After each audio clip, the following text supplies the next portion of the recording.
When Donald Trump won the presidency in 2016, many pointed to photos like this one from his campaign's war room on Election Day and later a rocky transition process as evidence that Trump didn't really think he was going to win the election and maybe didn't want to win either.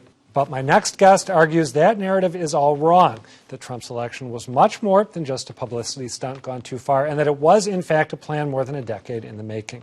Aaron Short lays out the case in The Method to the Madness, Donald Trump's Ascent as told by those who were hired, fired, inspired, and inaugurated, which he co-authored with Alan Salkin. Aaron, thanks for being here. Thank you for having me. I should mention, by the way, you've written for the New York Post, the Daily Beast, and Vice, among other outlets, right, in addition to putting this book together. You covered Trump for a while before he became president, covering New York politics. Did you ever subscribe to the theory of Donald Trump that you are now working to debunk? We saw him as sort of a fringe political figure. He had explored running for governor in 2014, somewhat seriously. Like, there was talk that he was going to put his own money into the race. He was certainly meeting with a lot of conservative activists who were, if you remember, the Tea Party. They were really they were at the forefront of the Tea Party in New York State. People like Carl Palladino, who ran for governor. He's from Buffalo, a big developer there. Michael Caputo, who might be running for Congress out in Erie County.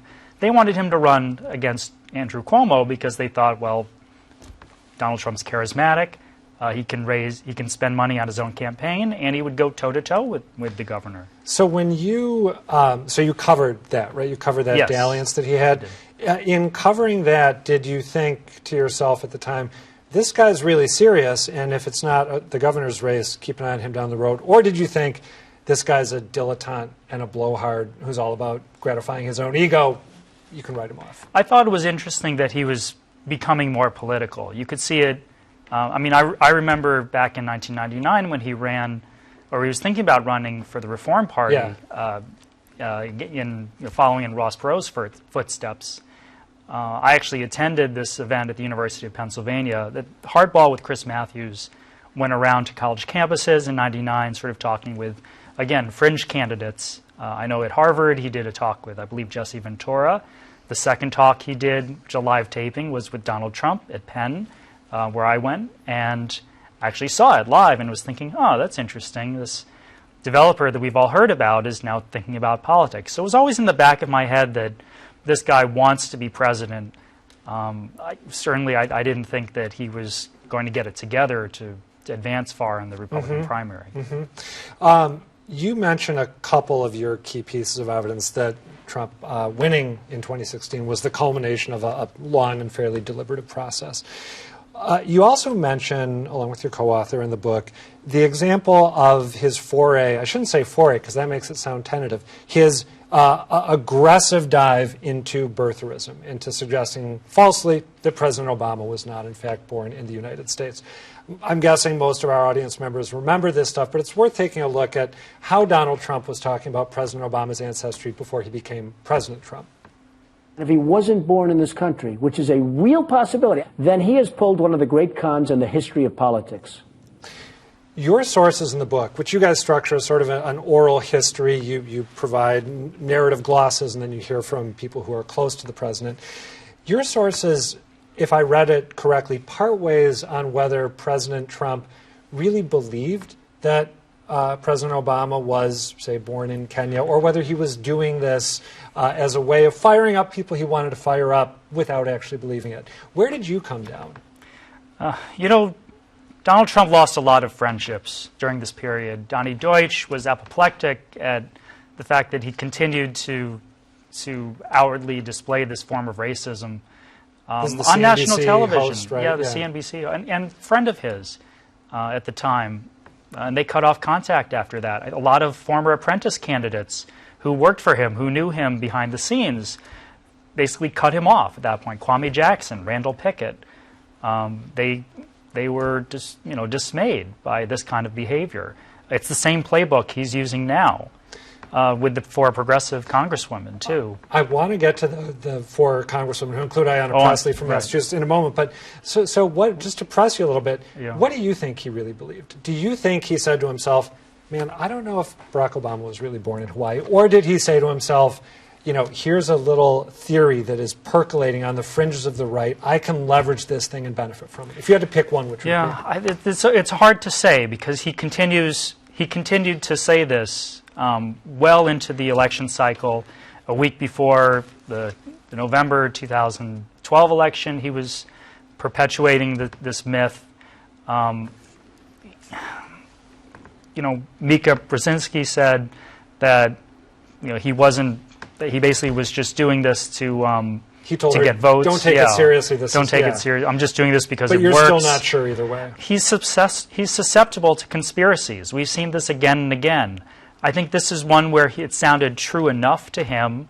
People like Jerome Corsi and Pat Boone, the televangelist, were in his ear constantly saying, Barack Obama wasn't born in the United States, and it's interesting. It's something you need to think about. That's what he likes to hear. He's one of these guys who questions a lot of things, so like Kyrie Irving in the flat Earth. Yeah. So then you get comments like, I don't know anything about this, but people are talking about this, right? That's been his strategy. I don't think he truly believes that Obama is not American, but it's a way of delegitimizing him, and it's this deep cynical belief that we see in his politics today. That, I guess, brings up another bigger question that I had reading your book, which is whether President Trump has any core beliefs, maybe by which I mean things that he ascribes value to, or beliefs about the way the world should operate, or whether he is instead this incredibly intuitive and effective reader of and manipulator of popular opinion. If you were asked for, 2 or 3 things that President Trump in his soul believes to be true, what would you point to? I think it's a mixture, I think, as you said. So the 2 sort of core things he believes are trade and immigration, that American products are valuable, that they should be around, they should be in stores and exported around the world, that Americans should be buying American products, and that the trade deficits with other countries like China, Japan, Germany earlier back in the 90s should be, and Mexico, of course, should be smaller, that Mexicans and Chinese should be buying the same products that we make and vice versa. I think that trade has been a core belief of his. Immigration, restricting the borders, that's something he came to later. He borrowed that from Pat Buchanan and other sort of social conservatives when he saw that was going to be a winning strategy for him electorally. But it's something he agrees with. It's something he likes. I'm guessing that some of our viewers, since we were just talking about birtherism, and since you mentioned that something similar is going on with the 4 Democratic congresswomen right now, that some of our viewers are going to be tempted to add racism to that list of core beliefs, in addition to his convictions on trade and immigration. What do you see playing out as he goes after Ayanna Pressley and Ocasio-Cortez and Tlaib and Ilhan Omar? He's using race and gender as a way to divide the electorate, to cynically grab votes.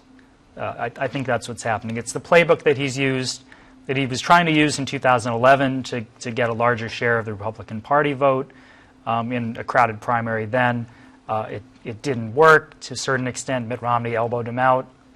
But now, with this crowded primary on the Democratic side, he's trying to sow divisions in this process when he's mostly on the sidelines. And he's doing it at a time when he seems to have completely consolidated the Republican Party and remade it in his own image, right? Yeah, he's brought, trade and immigration weren't even the top issues of the Republican Party 4 years ago. And he's brought them to the top. It's no mean feat. Yeah, and not just the force of his own personality, but he tapped into what people who are outside of Washington and outside of the coast were believing for many years. We got to leave it there. Aaron Short, thank you for chatting with me. Thank you. The book, again, is The Method to the Madness, Donald Trump's Ascent, as told by those who were hired, fired, inspired, and inaugurated. You can catch Aaron in person 2 weeks from today on August 6th at Trident Booksellers and Cafe in Boston. That event starts at 7 o'clock in the evening. For more info, visit tridentbookscafe.com.